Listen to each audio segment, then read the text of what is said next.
Cameras. Sound is rolling. Cameras are rolling. Now, what were you saying about actors? Now, first of all, actors is just a general term for, quote, male and female, or is it just actors and actresses? Actors and actresses. Yeah, generally, actress is used for the female actor. Actor could be male or female. Okay, so let's be more specific. But, you know, nowadays with gender fluidity, I just stay out of it. That's why I ask, like, is it actor, actresses? Actually, I call everyone an actor now because, like you said, you can't assume people's genders, so everyone's an actor to me. I refer to myself as an actress. I identify with female, but actor is the general term. How are you feeling? Because you're smiling a lot, which is a good thing. Yes, well, I'm from the South. We're smiley down there. Smiley, but behind the scene, you know, you talking shit. Yes, I'm not gonna lie. All the Southern hospitality stuff that people talk about, I don't know about all that. I feel like the people I meet in New York are more genuinely nice than people down South. People down South will act nice. They'll be nice to you because they feel like they have to be nice to you. That's actually a good flip observation. Where people up here, they just tell you what it is. It's not Nice to you, it's because they genuinely like you and they want to be nice to you. Good lesson to learn by being in NYC. What about walking around getting bumped, boom, boom, boom, boom, getting bumped all over the place? Everybody walks differently here than compared to everywhere else. It's fast paced. Well, I get bumped and run over everywhere I go because I'm like 5'1". Really? I thought you were like 6'6". Yeah, some days. Some days I might be like 6'5", 6'6". Most days I'm 5'1". Most days. And people probably don't even see me. They just walk right over me. I'm used to it. But so then you gotta get 6'6" on them. Right, exactly. Okay, so what do you use to prop yourself up to that level for being 6'6"? A lot of heels. Gotcha. And the heels walking around in New York City is a little different. Normally, I try to refrain from wearing the heels walking around the city. Gotcha. And you drive, obviously you drive, right? Yes. Okay. So a drive 2 minutes away or a walk 15 minutes away? It depends where I'm at. If I'm in New York. No, you're out where, you know, back in Virginia, back at home. Okay. In Virginia. 2 minute drive to go to the store or 15-minute walk? In Virginia, I will hop in the car and I will take the drive. And this is why, because I know when I get there, they're going to have a parking lot for me. It depends on if I will be able to park the car or not. If I was up here, I'll probably just take the walk because I don't want to look for parking. Okay. My name is Johnson Burrows, Sessions TV. I'm the host trying to do the most. And the guest in front of the camera, introduce yourself, por favor. I am Arianna Jones. I am an actress, writer, and film producer. Which one first, which one second, which one third? First, actor. Second, writer. And third, producer. Producer? Yes. Okay, so I hear the word producer in my brain as number 3. Is that linking to a production company? Yes, I do have my own LLC, a production company called Arianna Jones Productions, which I started when I graduated from college back in 2022. And so far I've produced 1 feature film, but I have some more things that I'm writing, some more things that should be coming up soon. Well, talk your shit. You know, are you comfortable telling what's going on, what's coming up, or are you rather just keep it on the low for the moment? It's in the very early stages. I'm working on a script right now, which is going to be similar to like a Black Mirror or... Okay, I love that show. I love that show. Yes, or Twilight Zone. I love that show too. It's going to be 7 different episodes, and each episode is representative or each episode represents one of the 7 deadly sins. That's sexy. Yes. That's basically, it's an anthology. Yes. Okay, all right. Listen, talk your shit. At the same time, you're working behind the scenes to make sure everything moves accordingly. Yes.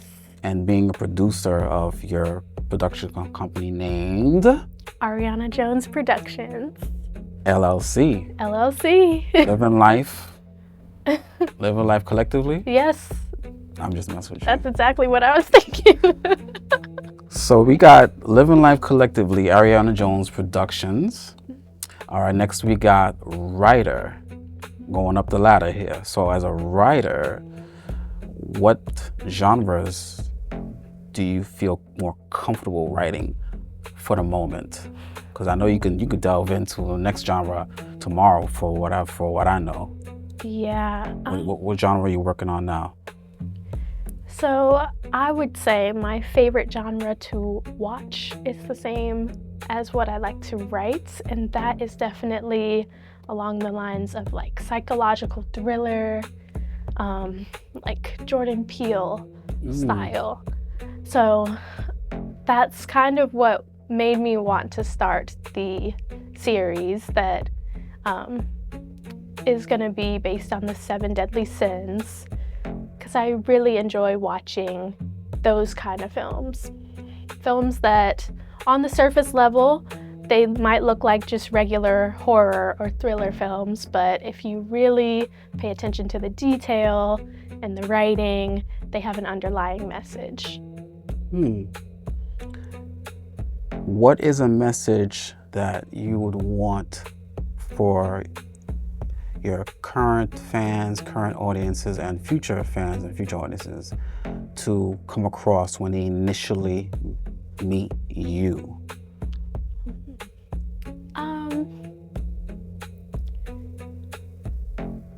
I always want to make work that in one way or another inspires the next person, whether that is inspiration to follow your dream, if you have a dream of writing, if you have a dream of acting, filmmaking, whatever it may be.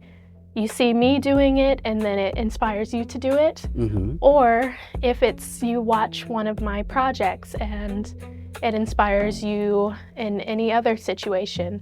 I want to make work that speaks to people and, triggers something within them and changes them in some way, hopefully in a positive way. What about in a negative way? I don't even know if my work would do that. Hopefully not, but perhaps. Okay. I want to leave my audience thinking about something. I want to make thought-provoking work. That could be good thoughts, that could be bad thoughts, but I want to change their perspective or encourage them to look at something through a different lens. I just want to leave them thinking. What's your favorite lens? I like to take myself out of my current situation and try to put myself in other people's shoes.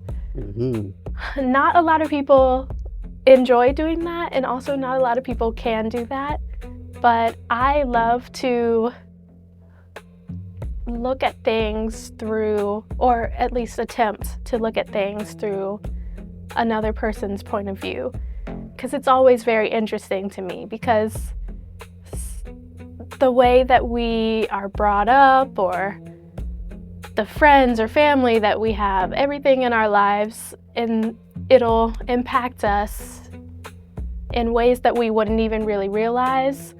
until we come across someone or we're in a situation where we don't necessarily see things the same way as the people we're dealing with. And I studied psychology when I was at NYU. So one thing I love to get into and explore is why people think the way that they think. You got an edge. You literally have an upper edge now, because the fact that you train and study this psychology, you have actually a leg up above other people who don't know about it. It is a very useful skill to understand basic psychology, especially in my profession, acting, because I'm supposed to be portraying all these different characters, and I'm supposed to put myself in these scenes and situations, and it's important to know how someone would really react in that situation in order to give the best performance possible.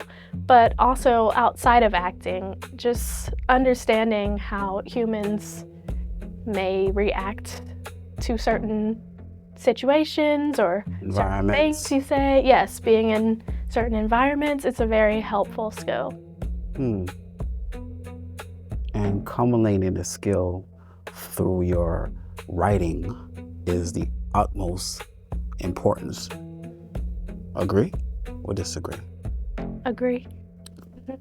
And this would be my next agree or disagree. You ready? Creating your own company is more powerful than any role you've ever played. Agree or disagree? For me, For vous, for ti. I would say agree. Mm-hmm. And I would say agree because I always hear a lot of people in this industry say, if you cannot book the roles that you want, then you need to create the roles that you want for yourself. Meaning, if you want to play a certain character and you're not booking it, why don't you write a script, a story about that character, and put yourself in there? We live in a time where filmmaking is very accessible, which can be a good thing and a not so good thing. But everybody's able to share their creative work with the world because of our access to technology and everything else in this day and age. So writing your own stuff, creating your own film production company, I think is very powerful, especially when you are emerging talent and you are sitting around waiting for certain roles to come to you. Why not just create them yourself? Mm-hmm. It's like waiting for the cows to come home. That's an old term. Now, I'm gonna go to, we went from 3 to 1, we went from production company to writer. Before I get to actress, you've had experiences where your voice has been silenced, yes or no? Yes, absolutely.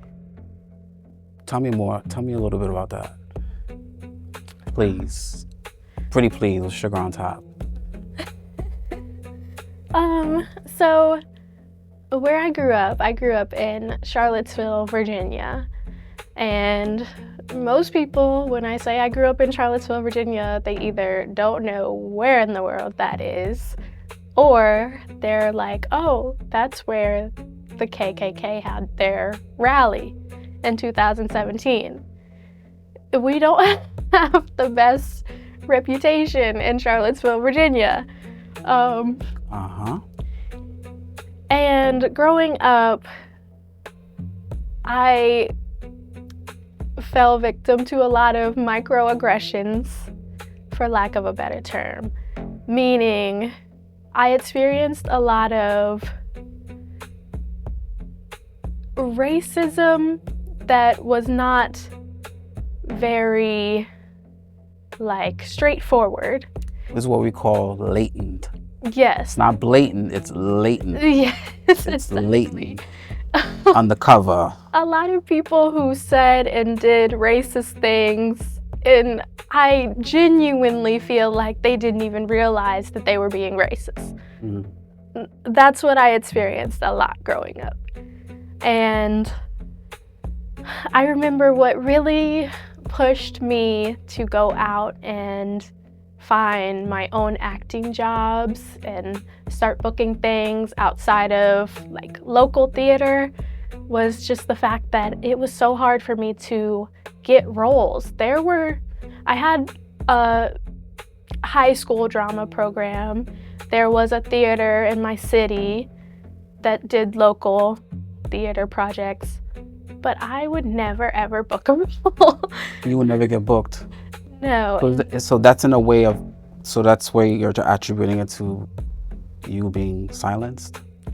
Yeah, I think that a lot of the people, especially the older people in my hometown, they think very traditionally, which is not necessarily a bad thing, but I'll use this example.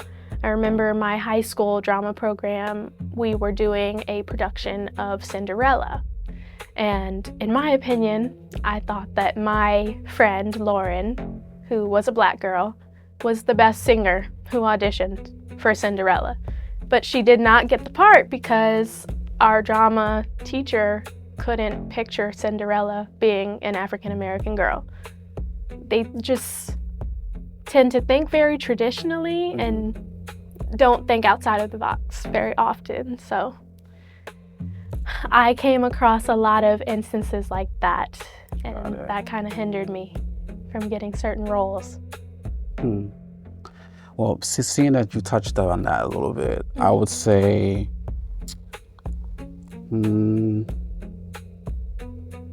America still avoids its racial truths. Agree or disagree? Absolutely. Okay. And how are you here to, I guess, change that around, or you just basically mind your own business and I'm just gonna do my production company and do writing? Or are you incorporating these aspects into your writing as far as having a voice? Yeah. For those who've been silenced, or those who've been, I'm using this in a way, it's probably incorrect, you've been microaggressed, I don't know. Yeah. You've been victim of the microaggressions. I think that art is so powerful, and that is why like I said before, I love Jordan Peele's work. If you're able to create a piece of art that also sends a message or leaves someone thinking about something, I think that is so powerful. I try to do that with my writing. I don't just want to entertain you. I want to educate you. I want to open your eyes to things that you may not have thought about before. Because like I said about the people that I had encounters with in my hometown, I genuinely believe a lot of them didn't even realize the things that they do and say were racist or hurtful. They don't have bad intentions at all. It's just a lack of education and understanding. And so if I can use my art to help people with that, that's what I'm gonna try to do. All right, talk your shit, Arianna. How you feeling so far? Pretty good. All right. Good conversation. Always, because conversations matter. Arianna Jones. Some roles are too toxic to take, no matter the paycheck. You're down with that? You agree or disagree? Or you like, you know what, fuck it. I'll take the paycheck over the role, or nah, I can't do that role. I agree. However, I will say I have not yet Mm-hmm. come across a role that I felt that way about. Thank God. Because I can imagine it's a hard decision to make, but I feel like you should never compromise your comfort or your morals for a paycheck. It doesn't matter what industry or profession you're in. But thankfully, I haven't had to make that decision or deal with that yet. So we went from third, second production to writer to the actor. I'm gonna call you an actor. Put some respect on that. Okay, as an actor, do you feel that at some point farther down the lane of your journey, you're gonna move yourself into a director's role? I think about this. Yeah, think about it. Some people could do both. So I've seen actors where it's like directed, but the person was started at the same time. I was like, okay. I could see myself directing. I would love to direct. I think that when the director also has acting experience, it makes it 10 times easier on the set because you can see things through the actor's point of view and you know exactly how to direct them and give them direction that they will understand and resonate with. Mm-hmm. So I think that me having so much experience as an actor, I would probably be a great director, but I don't have much experience directing, so I might want to... You might? I might want to. You might? You don't want to change that word up a little? You might, or you are you? I'd love to. I would love to, or I am going to. Words of affirmation. I'm going to. I don't want to speak for you. I'm going to. Where I would start with having conversations with some of the directors I've worked with and getting their insight and getting a little bit of advice and wisdom from them, because when I'm stepping into a new realm, I want to know at least a little bit what I'm doing before I just, go for it. Okay. And you can learn a lot by having conversations with people who have been working on a specific craft for a long time. That's what I did before producing my feature film. I spoke with a lot of the producers I'd worked with previously, and they gave me a lot of good advice. So when I decide to venture down the director's path, I will probably reach out to some of my former directors and get a little guidance. But I would love to direct. That's what's up. That's what I'm talking about. Words of affirmation. Speak that shit. Speak it. Say it one more time. I will direct one day. One day soon, probably. Now, with that being said, would you switch up completely and be director, or you'll just be acting and directing? I'm never gonna stop acting. All right. Ever. But the films I direct, I might not act in. Mm-hmm. I might focus on one thing at a time first until I get the hang of directing. 'Cause like I said, I'm new to it. Mm-hmm. And then later on down the line, I might direct something that I'm also acting in. I hear that it's very hard to give everybody on set direction, and then you're also in front of the camera. Oh, okay. Yeah, that's plus. A lot of valid for people who do that. Yeah, that's a valid point.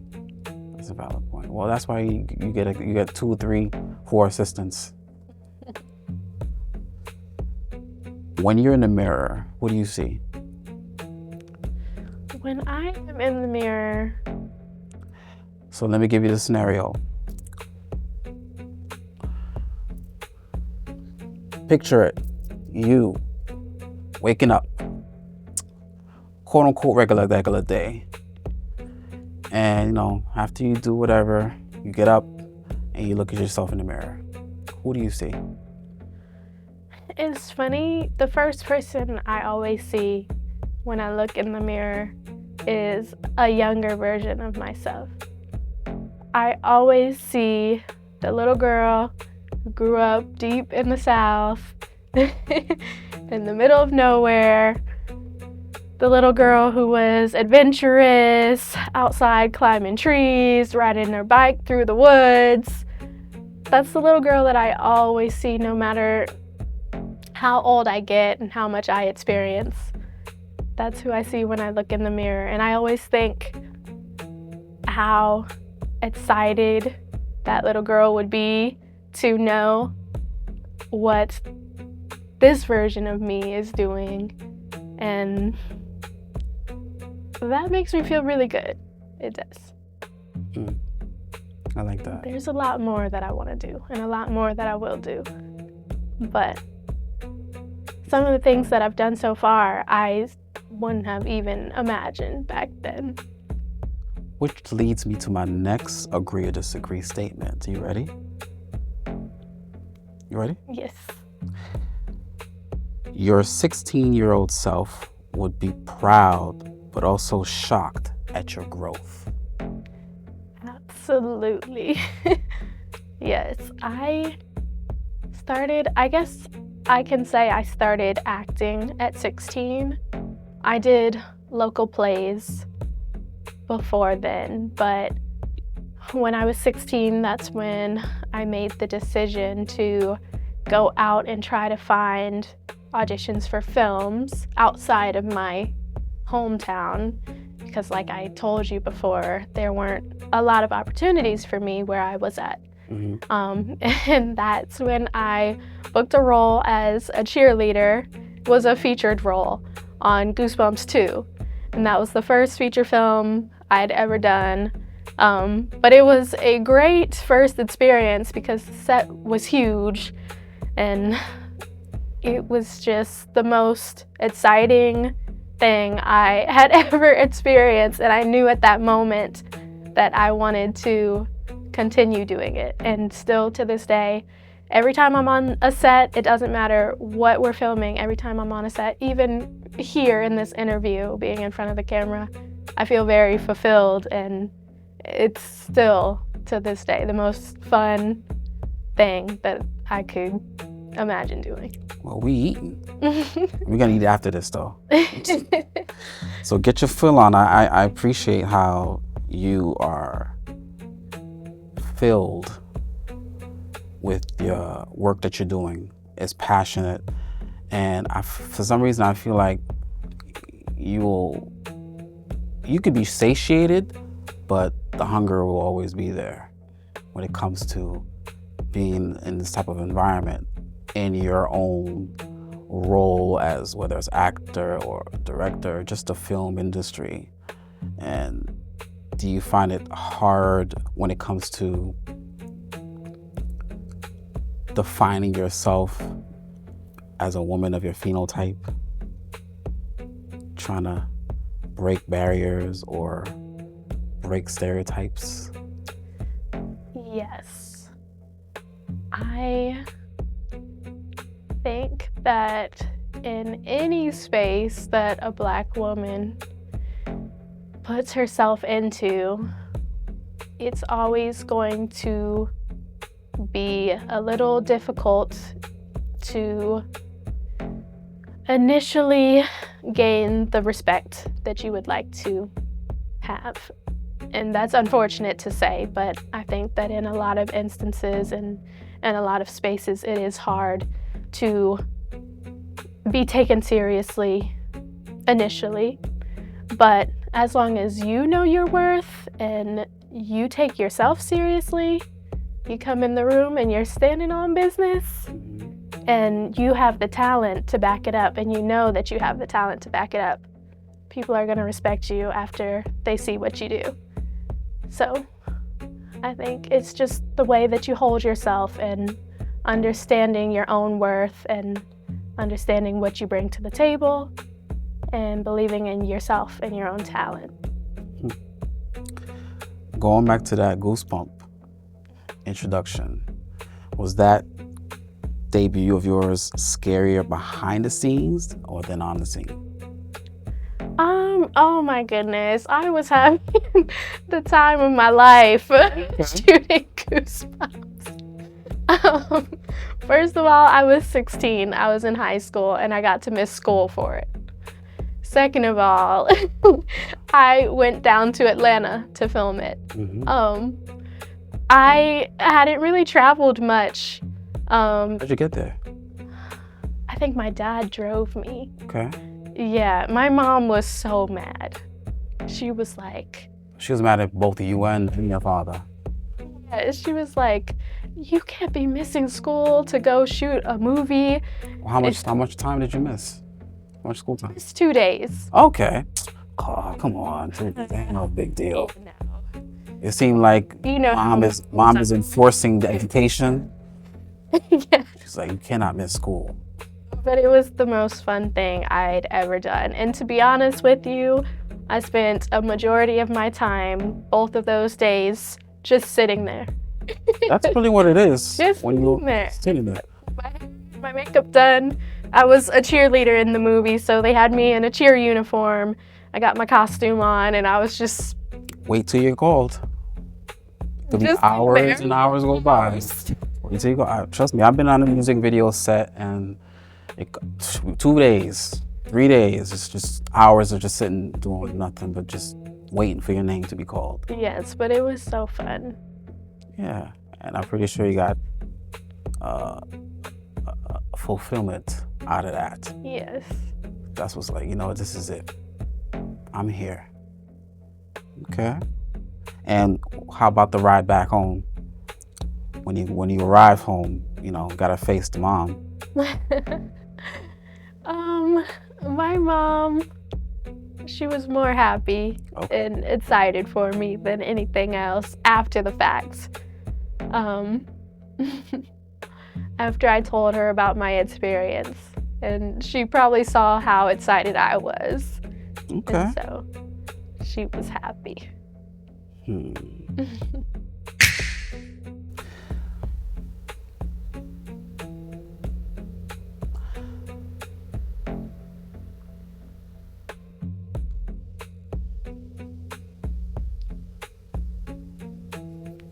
This is called tension.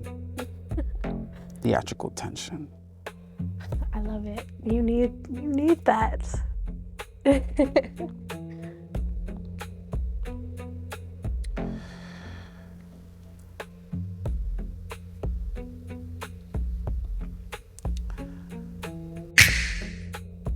Every Black girl who sees you sees who?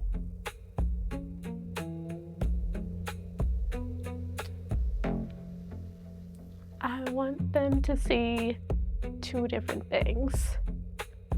I want them, one, to see me for who I am, Arianna Jones. The best grande. And I also want them to see themselves. So we're looking into a mirror reflection. Yeah. I remember me growing up, seeing Black women on screen was so exciting to me because it was still kind of rare. Like, I didn't have that many Black actresses that I could just turn on my TV and see them on a regular basis. Growing up, I had That's So Raven. I'm a 2000 baby. Gotcha. 2000.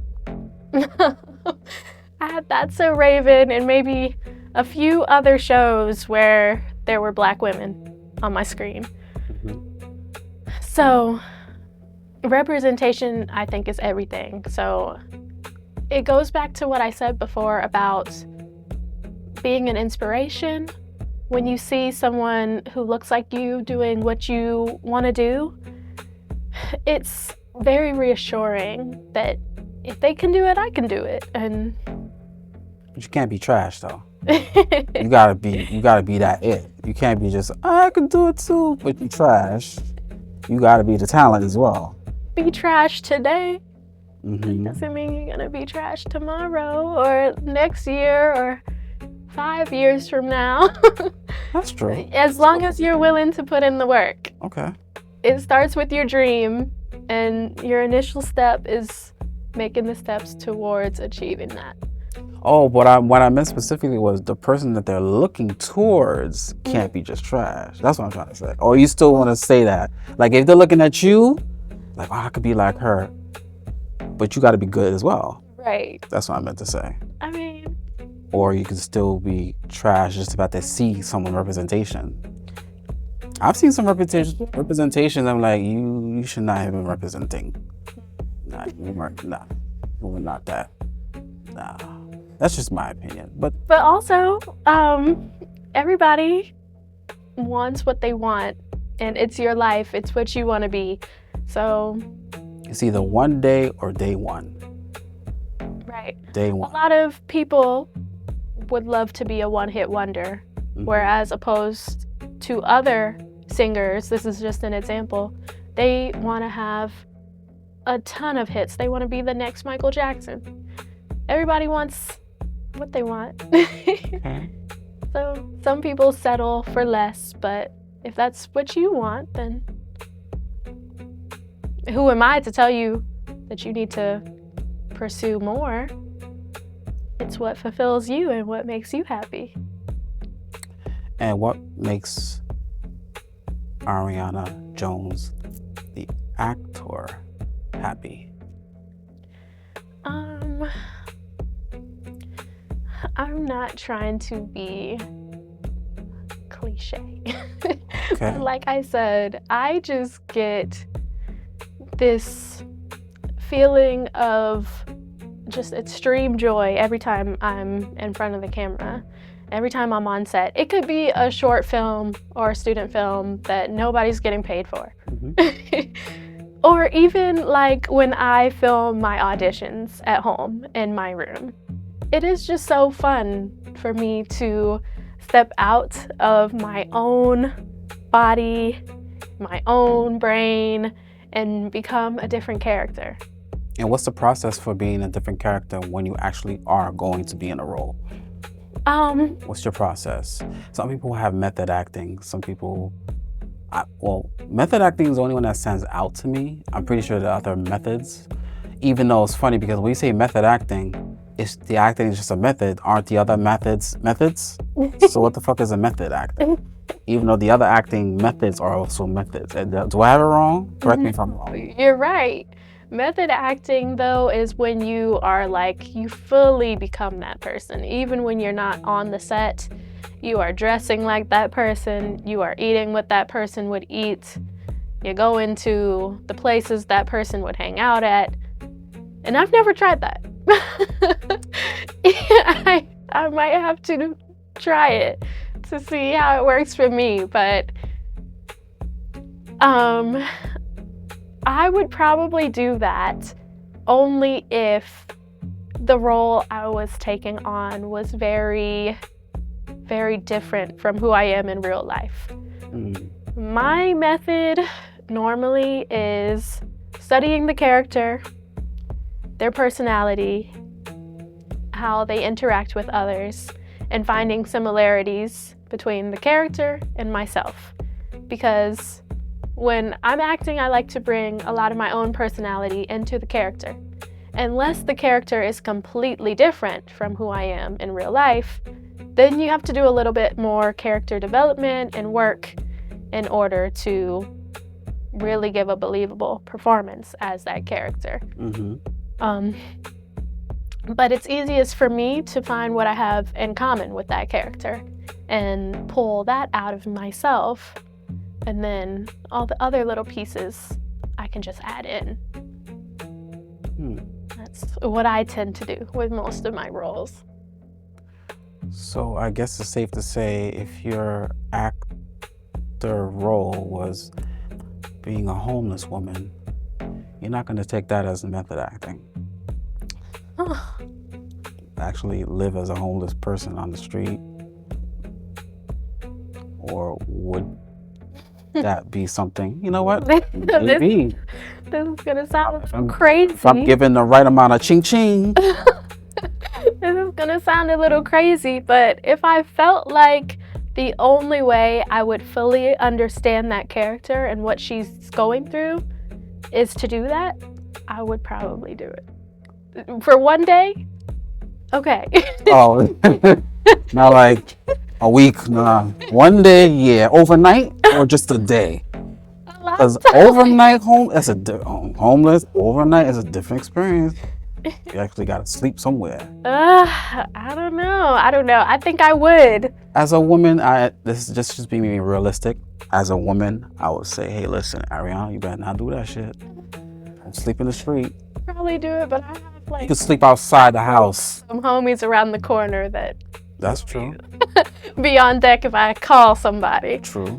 Or if you live somewhere, you could just do it right outside. Technically, you're right. Outside. Exactly. Yeah. Yeah, but I think a lot of times your character might be going through something that you may not have experienced yourself, but you might have experienced something in your life that provoked the same feelings. So, like having your heart broken, for example. I've never had my heart broken because I've never been in love with anybody, but... This is real life Arianna. Yes, this is me. But I know people who went through that, and I've had friendships that I've lost or family members that I've lost, and I've felt things that I imagine are similar to that feeling. So I can still put myself in that character's shoes and imagine how they feel. So you might not have had the exact same experience as that character, but you have had similar emotions and you felt similar pain or joy or whatever it is that the character's feeling. Okay. Making me wonder if you're a part sociopath. You study psychology. You've never been in love. I don't know. Starting to think, you know, you're so you put on this energy. Is like, you know, is she, you know, another Hannibal Lecter type of character, real life? I don't know. See, look at that. Can you cry on cue? I can. Man. I can. Yeah. Without onions. Well, first of all, onions make me cry so bad. If I'm cooking something, I always have to call my mom and be like, "Can you cut these up for me?" Because onions do make me cry really bad. But yes, I can cry on cue without onions. Now, when I say cry on cue, it's like 3, 2, 1, or you gotta sit with it for a minute or two before you can actually do it. I don't think I could just make like go and then a tear just drop. Yeah, like I could do that. Yeah, it's physically. But you can like a few seconds, my eyes can get teary and tears will come out. Do you got makeup on? I do have. Okay, never mind. Forget it. I was gonna ask you, but I know about women when it comes to the makeup. You gotta make sure. And I don't wear makeup, but when I'm on camera, I put a little foundation. Okay, so you're not a woman who's heavy into makeup in general. I actually hate having makeup on. That's the only thing I don't like about being on set. I love that about you. Thank you. Makeup done. I actually love that about you. Thanks. Because you know, and I'm not saying women can't wear makeup. You know, you do what it is. It's for whatever purposes. But I'm a very big believer in natural beauty. Yes, me too. Natural hair. I mean, if you want to rock a little something different, that's cool. But and I'm gonna speak for women, when women do it so that it's like you're heavy into it, like you have your own. There was a woman I saw on a YouTube video, and she's like, "Oh my God, my hair it doesn't look right." And I'm looking at this woman saying, "Wow, her hair looks nice." Then she took on a wig and put it on, And then the host of that, she'll say, why are you putting a wig on? Take it off. Your hair looks nice. That she's just felt like, she literally felt uneasy by taking the wig off and showing her natural hair, even though natural hair was looking nice. But she felt comfortable putting on a wig. And it's my own personal take. I just think that no matter how your hair is, rock your shit. Talk your shit, living your truth, because I know Arianna Jones is about truth. You may have to, give a little white lie here and there to be like, listen, because at the end of the day, acting roles in a form are kind of like lying. Yes. So, you're a natural liar, right? Professional liar. Professional liar. So I think that, I give credit and I honor the fact that you are one of them women who actually say, nah, I'm rocking my natural face. I think it's and natural hair, correct? Or the hair part is a little... Yes, natural. Listen. I straightened it out before I came here. It's your hair, don't By mind. the time I got here, it was like a bush. Have you ever rocked the bush look intentionally? Yes. My hair is my curls are very tight curls. I have a lot of shrinkage, as they say. So when my hair is curly, it's very, very short. Nice. You got pictures? Okay, cool. You show me later. So my hair is all different lengths, just depending on how well I straighten it out or if I have it curly. But I think that's the beautiful thing about natural hair.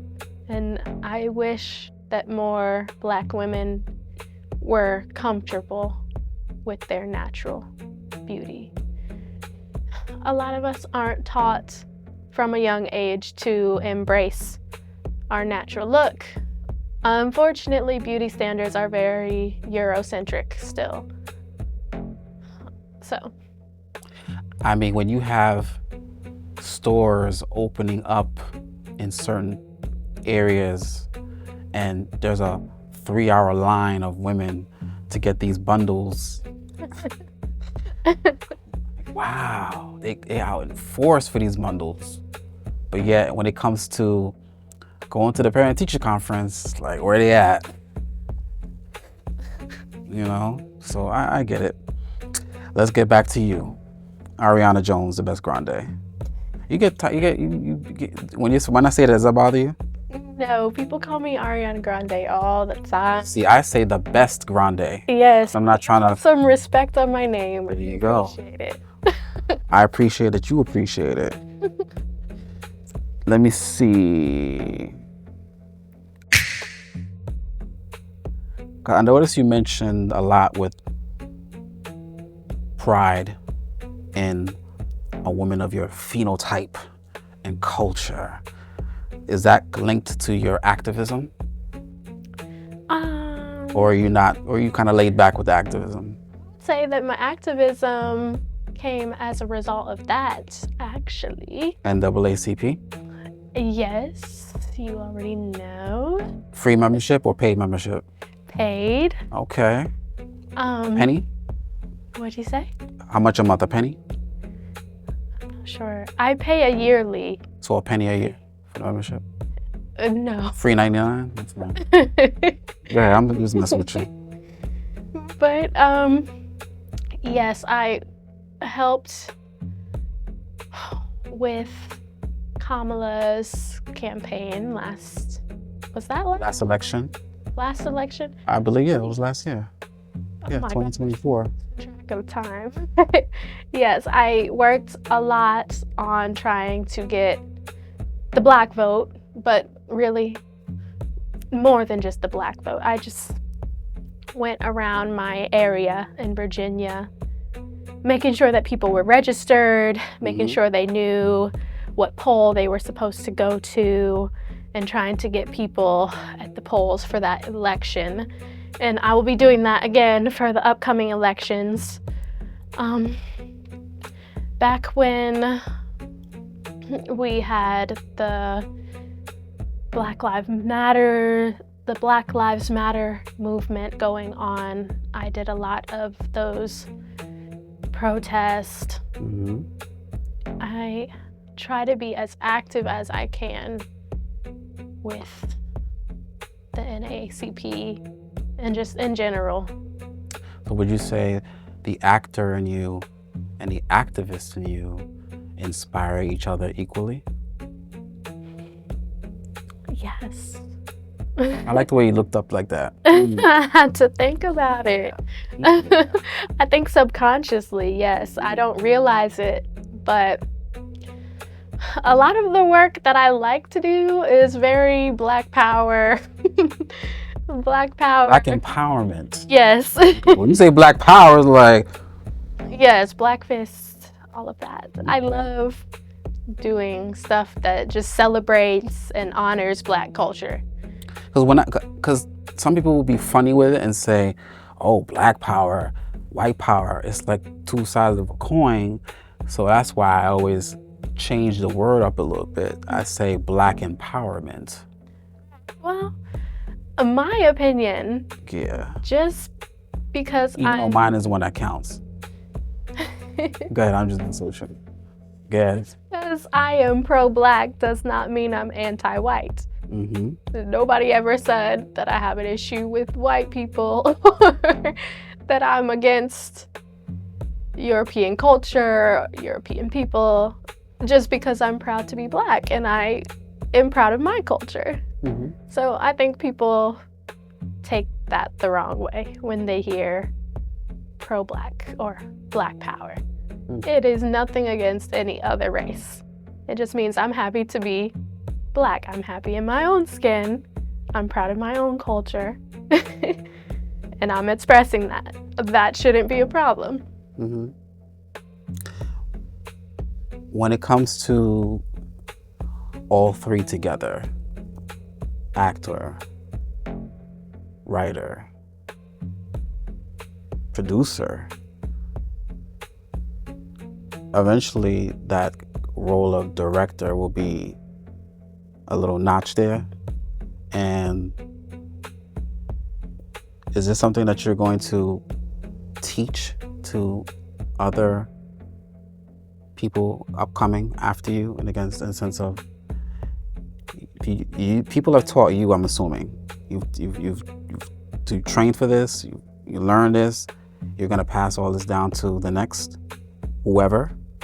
Yes. I have a lot of friends and some family members actually who come to me a lot and ask me questions about how I started and like how can they get into entertainment, whether it be acting or writing, producing. And I think that I've acquired a lot of knowledge over the years, but I am still growing every day and learning every day, constantly learning more and more. I wouldn't ever consider myself to be,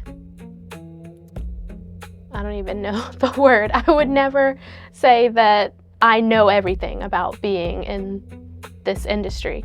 But what I do know, I am happy to share with people who are just now starting out and who would benefit from knowing what I know now, because I know when I started at 16, when I went out and found my small role and Goosebumps, there were a lot of things that I could have benefited from knowing back then.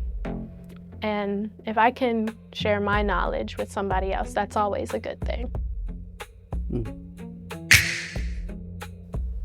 You ready?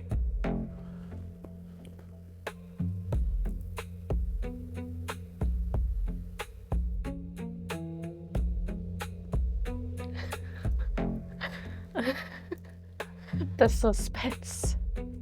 Arianna Jones. Like I'm saying Indiana Jones. Oh my gosh, people in elementary school used to call me Yeah. Indiana Jones. So, Arianna Jones, if death stood in front of you and stared at you, what would you say to it? Ooh. I'm gonna be honest with you. I would have to let him know I'm not scared of you. I used to, and I think a lot of people had this experience, but as a kid, death was so scary to me. I remember being up in the middle of the night thinking, one day I'm just gonna be gone. Like, it was a very scary idea to me as a kid. It's more than an idea. It's a fact. Right. It's gonna happen. But as I grew up and as I lost some people that were really close to me, that I cared a lot about, Mm-hmm. I got a lot more comfortable with death. And I think that I have a lot more to do on this earth before I leave, but my plans might not be what God has planned for me. So to be completely honest, I think up until this point, I've lived a great life. And if my time were to come tomorrow, I would be satisfied. That's basically if death said, you know what? I'll give you 24 more hours. What are you doing in those 24 hours? If you feel comfortable telling me. I'm going to everybody that I love, saying goodbyes, giving hugs, kisses, whatever. 24 hours is not a lot of time. I'm probably having a good meal. What would that meal be? Oh. Yeah, Ah. I know you got a meal. You know you got a go-to. This is my favorite meal. One more? Yeah. This is it? Go-to meal. This is it.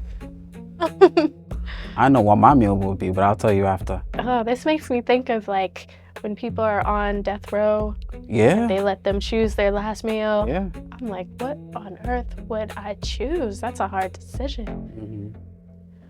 My favorite cuisine, I would say, Yeah. is either Thai or Japanese. I like Asian cuisine. Okay. My favorite food in general is chicken, and that can be any kind of chicken. Baked, fried. Baked, fried, chicken sandwich, chicken Okay. tenders, any kind of chicken. Dipped in what kind of sauce or no sauce? Honey mustard or barbecue. All right. If I'm at Chick-fil-A, I know people are gonna be mad at me for eating Chick-fil-A. If I'm at Chick-fil-A, I love the Polynesian sauce. That's what's up. So after you get that meal, then what's next? By then my 24 hours might be up. It's gonna take you that long to eat? Well, I went around saying bye to everybody. They ain't saying around by. It ain't gonna take you that long. Maybe an hour, 2 hours. Call some people. Yeah. Some people on the West Coast. Mhm. If I'm in Virginia, then I guess the people up here, gotta give them a call too. Yeah. But At some point, you gotta cut off the calls and enjoy you.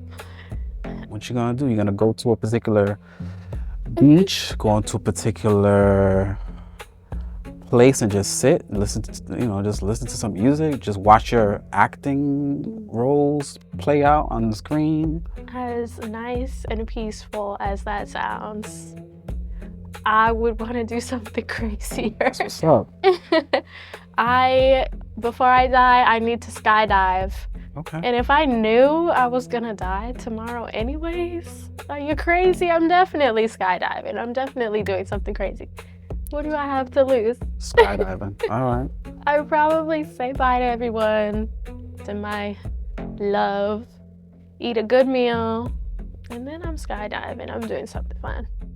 Actually, like that's something I would love to do, skydiving. But for me, I'm taking it up a notch. I'm gonna skydive from space. Oh. Like going into the orbit, like right at the outer orbit of the space, to where it's not gonna take you out to the space. The gravity of the Earth is still, the gravity of the Earth is still strong enough that you just jump from space and just land. You'll be falling for about 20 minutes. That would be fun. I'll be falling for 20 minutes. For 20 minutes? Somebody did it already. Yeah, it was done already. For 20 minutes, I will have to bring like a little book or something. You just keep... Just flying through the sky like... All right. And let me see. You said that you've never been in love. No. Is that for real? You've never been in love? No, I haven't. Is it because you haven't been enamored to someone to be like, yo, this person, because I don't know who you like, girls, boys, both, I don't know. I'm just saying, no one has ever caught the eye to say, yo, you know what? But it just never went to that point? Yeah, I just think it never went to that point. Okay. And what age are you? I'm 24. Okay. That's crazy. You haven't been in love 24 years of age. Wow. But yeah, I've definitely had quote unquote relationships, like some guys that I went on consistent dates with and spent a lot of time with, and we were basically together. And I had a lot of love for those people, but I think there's a big difference in loving somebody and being in love with them, and I don't think I've ever felt that. I don't think I've ever been in love with someone. Okay, that's a fair way of saying that. I know, that sounds crazy as a 24-year-old, but... Do you ever think you may be in love with somebody? Or you think it's just not in you? Because something could be just not in you. I hope not. Okay. I think it's in me, I just think it hasn't happened yet. Wow. Okay. But I'm also not the kind of person who likes to rush or force anything. True. I think. And I don't see yourself being a professional liar about it. It's actually going to be genuine. Yeah. Only trick it is trying to decipher, is it the professional liar side of you, or is it really, you are really in love? As good as I think I am in acting, I am a bad liar, and I can admit that. It's very hard for me to lie because my conscience is just... Got it. It's hard.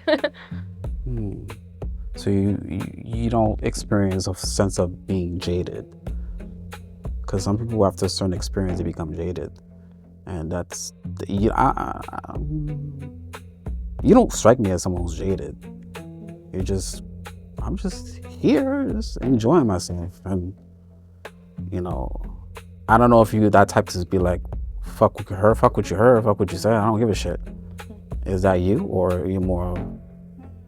I'm not naive, but more so of you just didn't hit that yet.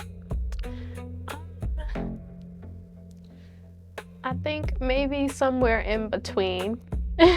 Fair enough.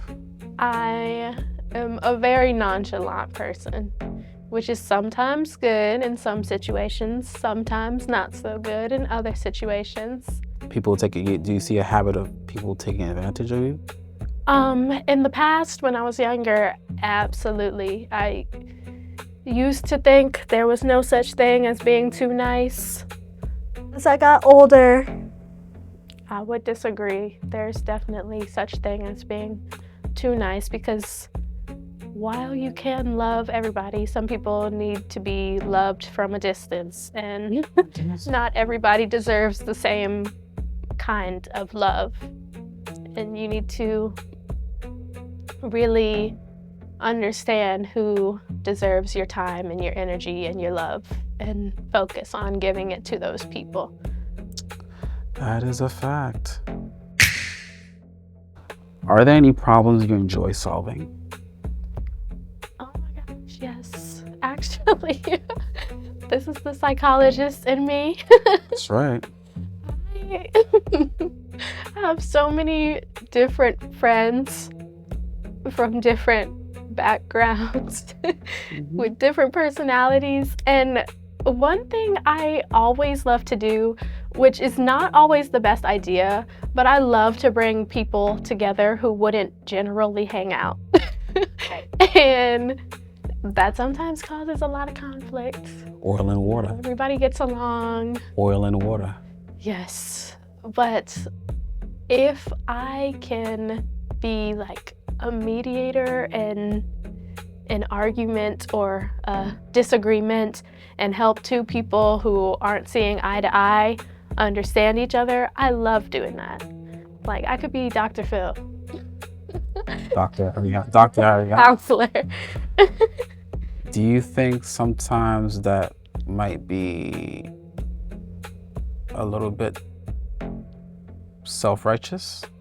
To feel like I can put these two together even though they don't get along. But me, I could do this.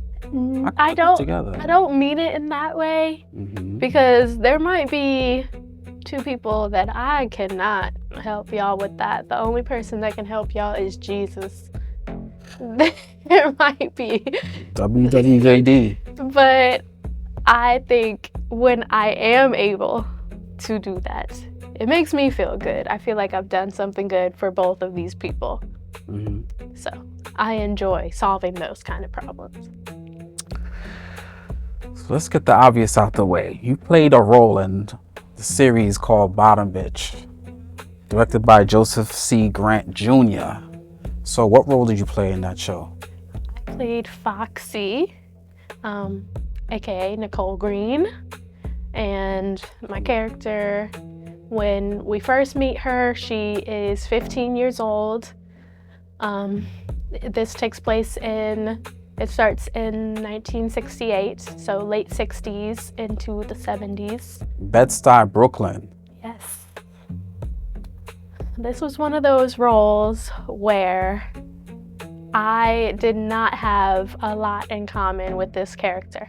That's why I said, I'm gonna bring this later down. You said the roles are completely different. I'm like, I don't see you being this person. Okay, I'm gonna save that for later. Go ahead. So, well, how were you approached for the role? How did you reach out for the role yourself? How did that come about? So I think maybe a year or two before we started production for Bottom Bitch, I went to the premiere of Honor Amongst Thieves, which is a film by Joe.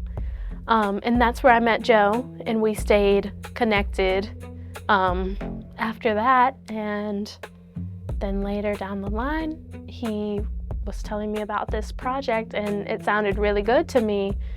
Joe really wrote this script with so much detail. It was beautifully written. So after reading it, I was like, I definitely want to be a part of this. And it went from there. Bottom Bitch, into that role, you said it was completely different from, who you are as a person. Maneuvering yourself into that role. Take us through that. We were talking about method acting. This is not something that I did that with. Yeah, you're like, let me sleep with a whole bunch of and get paid for it. I mean, I could make money on the side. And yeah, that method acting role is like, are you really gonna do that? But I did do a lot of studying for this role. The first thing that I don't have in common with this character is just the fact that this is the late 60s. I'm a 2000 baby. I don't know nothing about the 60s or the 70s or the 80s, and not too much about the 90s either. Some of the 90s stuff I might have had experiences with bled into the 2000s, but that's as far back as I could say I really can connect with. So I had to do a lot of research on the 1960s and how life was different and how kids behaved back then, because I am playing a teenager but a very young girl. One thing I read a lot about and watched a lot of videos on was family life in the 60s and early 70s, and how kids were a lot more free back then. I feel like growing up in my time, we were taught to be so reserved and, for lack of a better term, afraid of everything and everybody. That was after 9/11, you know, so we had all these lockdown drills in school and stranger danger and all of that stuff we had to learn from a very young age made us, you know, very closed off. And kids back in the 60s and 70s were not like that. They were more outgoing, more free spirited, more adventurous. So I had to take that into the character, especially this particular character, because she's a young girl who's always out in the streets by herself, defending herself and learning things on her own and interacting with grown people who she shouldn't be interacting with. I mean, her father was pushing her into that too, that lifestyle. Get me my money because I need to support my drug habit. So yes, I started by doing just a lot of research on the time period. And then I also watched a lot of videos, interviews with young girls who had experienced sex trafficking and things similar to what the character is experiencing, so that I could hear their stories and get an idea of what living that kind of life is like. Sound is rolling, cameras are rolling, and action. Arianna Jones, thank you for the smile. I appreciate it. Another one? There you go. There you go. I like that. Okay. So, next, agree or disagree. You ready? Your creative ritual is just as important as your performance.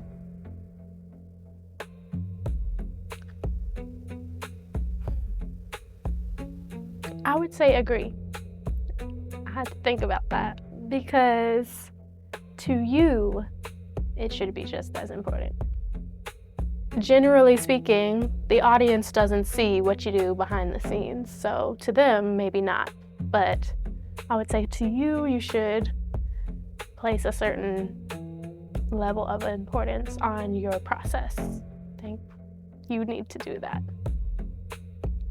Is there a particular go-to food or drink that you have before going into your acting performances, or you just don't eat anything? It depends what time I'm called. If I'm called at 6 in the morning, crack of dawn, and I might just have some orange juice or something to give me a little bit of energy. But I think I told you I'm not a picky eater at all. I eat everything. So it could be anything. Has there been situations where the drama went off the screen as much as it was on the screen? Just the way you say drama makes it. Drama? We here for some drama? Off the screen. I'm trying to think, because I'm almost certain. How did you handle it?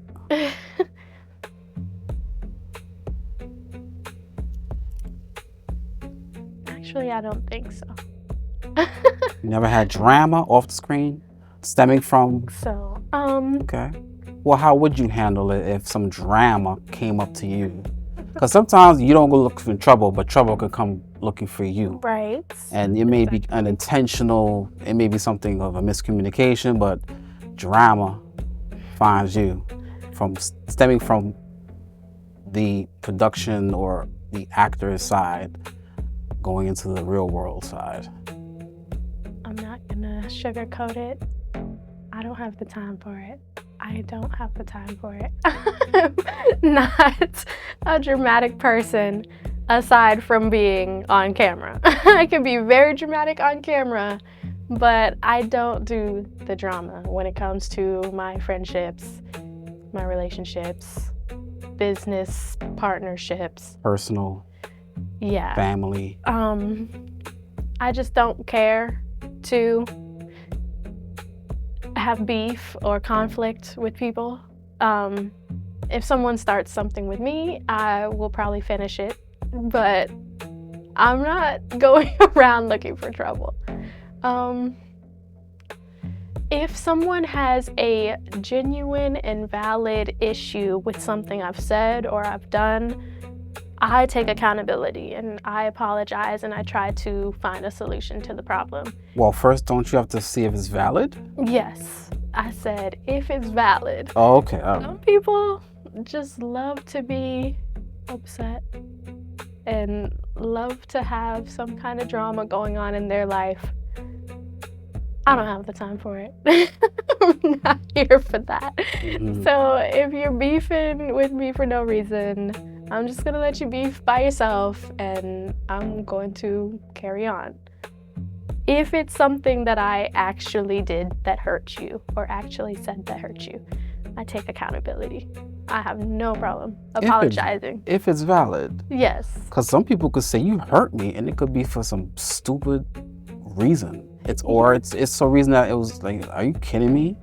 That's why you got upset? And okay. If they genuinely... Because it's how they feel, and how they feel may not be the reality of what it really was. If they genuinely are upset by something I said, even if it wasn't my intentions to upset them, because sometimes you don't know how people are going to react to certain things, and you might not be trying to hurt them, but you end up hurting them. I will still apologize because it's not my intentions to hurt you. Not I. Yeah. Not me. If it's something that... Some people are like, that's not my problem, but if it's a valid reason. Again, that's why I said within reason.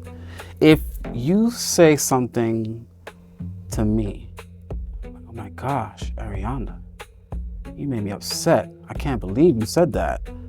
I'm hurt. I'm harmed. You triggered me. You could say, well, what triggered you? Oh, well, this and that and this. Well, that wasn't my intention. So I'm sorry you feel that way. Because somebody could say, well, I'm sorry you feel that way is a kind of like a cop-out. I'm sorry you feel that way, but I said it. Sorry, but not sorry. Yeah. You seem to go, well, listen, I'm sorry I hurt you. It's not my intention. Keep it moving. Right. Yes.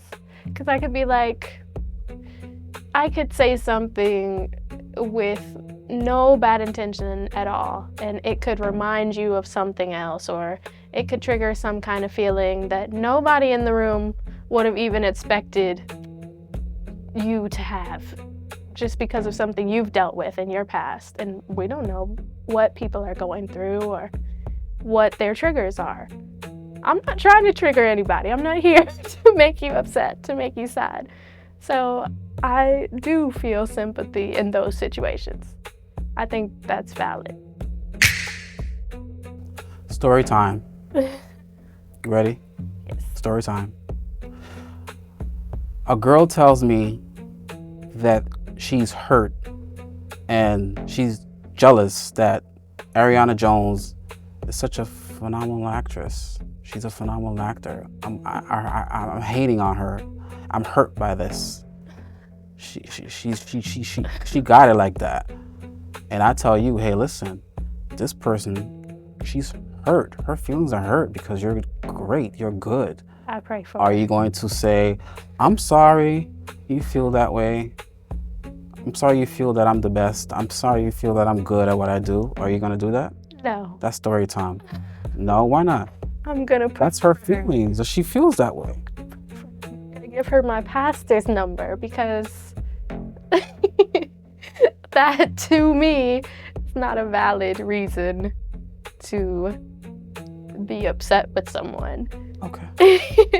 Not valid. There's a big difference in being triggered and just hating. I mean, she's triggered that you're just that great. You're good. And she feels a little self-conscious about that. So she can't express how she feels and say, hey, I'm hurt by this. She's too good and I feel insecure. She can express it. And she tells you that she's hurt. You gonna apologize? You gonna say, I'm sorry? Okay. I might. Get the pastor's number. Get the pastor's number. Yes. Where's my phone? Mm-hmm. I might offer her some kind of help. What are you doing with your craft? How can we make you better? How can we get you on the winning team too? What do you need? That's what I might do, but I'm not gonna apologize. As your impromptu counselor right now, I'll tell you, Arianna Jones, stay away from that chick. Stay away from that broad. Stay away. Don't get involved. Because if they willing to do that with you, who knows? Just get the pastor on the line. Get the pastor in line. Stay out of it. Pastor. People show you who they are. Believe them. You've heard that quote before. So if somebody's showing you they are, take it for what it is. Something that I had to learn the hard way. And I'm still learning. Yeah, as you should learn, because life is life. Life is about learning, and learning is about moving accordingly. Hopefully you learn the lessons to not repeat them again. Yes. But sometimes we throw ourselves again at the mercy of how this person feels. And especially when it comes to family. And as far as family is concerned, your mother and father, they support you in this endeavor of yours? They do now. Oh, they do now. Okay. Now that I am actually making tangible things and I have successes that I can show them and share with them. Now they're more on board. Okay. At first they were like, actress, are you sure? You could just be a lawyer, you could just be a doctor. Are they lawyers and doctors? No. Okay. Sometimes I tell parents, you're expecting this of their children, of your children, but what about you? I don't care who get it. Everybody gets a smoke. How you gonna tell your child this and that? Like, what about you? I'm gonna look at you. Yeah, I said it. Don't show my mom this. Like, Mom, what you been doing? Dad, what you been doing? You don't put this all on me. They are, I will say, they're both very hard working people who work multiple jobs. Shout out to Arianna Jones' parents. Shout them out. Shout them out. Hey Mom, hey Dad. Shout out to them. They definitely instilled a very, very strong work ethic in me. And I feel like no matter what career you're in, as long as you have the work ethic to make things happen, you will succeed. It might take you longer than the next person. You might do it faster than the next person. Your timing is going to be your timing, but the only way you're not going to succeed is if you quit. So. Consistency. Yes. Art is a rebellion and a responsibility at the same time. Art is a rebellion and responsibility at the same time. Agree or disagree? I agree. I'm trying to say something intellectual. I'll say something intellectual. My thought was intellectual, but I don't know how to put it into words. But yes. Put it into a movement. Move your hands a certain way. I agree. A rebellion and a responsibility. I think one of the things that we talked about in my performing arts courses at NYU a lot is how necessary art is And a lot of people don't realize how much power art holds. But art is what shapes our culture, what shapes society when you really think about it. The movies that we watch, the music we listen to, the clothes we wear, fashion is art. Everything that makes up our culture and our society, it's art.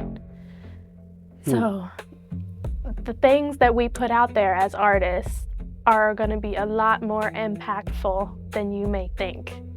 And that is a big responsibility. You want to make sure you're sending out the right messages and influencing people in the right ways. So I got another head twister for you. Ready? Does the artist with the art shape the culture, or does the culture shape the art for the artist? You know, that is one of those things, like I said about the mental health and the physical health, that go hand in hand. An artist is always going to make art that is reflective of how they see the world, because you don't know any different. Your art is going to be reflective of your background and your culture and where you came from. Mm-hmm. So in a way, your environment is going to shape your art. But on the other hand, your art has the power to shape your environment and the people it's exposed to, or the people who are exposed to your art. So it's kind of both. Kind of? It is both. Okay, it's not a trick question. Your answer is your answer. Do you have a particular diet regimen, workout regimen, your self-care? How is Arianna Jones committing, and I'm using the word committing to her self-care? I have made it a point as of recently to pray and meditate and do affirmations every morning. It just gets me in a good headspace for the day and a positive mindset, and it sets the tone for the rest of my day. It completely changed my entire my mood and just the way that I go at things when it comes to my friendships, relationships, work, everything. It changed everything once I started doing that. So I highly recommend. I never meditated before this year. It wasn't something that I was really into. I always prayed, but meditation and affirmations, manifest, take time to write out your goals and where you want to be, put it down on paper, read it out loud, manifest it into your life. Manifestation is so powerful. That is part of my self-care and mental health regimen. And as far as working out, I also have been trying my best to at least go outside and go on a little walk, at least do something active every day. And that also, taking care of your physical health is also going to help your mental health. You're going to feel so much better when you're taking care of your body and being active. So, And the mental? yes. Okay. They say your body cannot do well if the mental is not well. Right. I think they go hand in hand. If you are not paying attention to your mental health, your physical health is going to suffer as a result. If you're not taking care of your body, your mental health will suffer as a result. They go hand in hand. They say your true wealth is in your health. Because you could have $1 million or $1 billion if you're not healthy. You're not going to be enjoying it. Absolutely. As far as your life is concerned, because you're just sick. Any parting words that you want to give to audiences, future audiences, who are going to tap in and find your work, find you, all of that. Parting words. Or continuing words.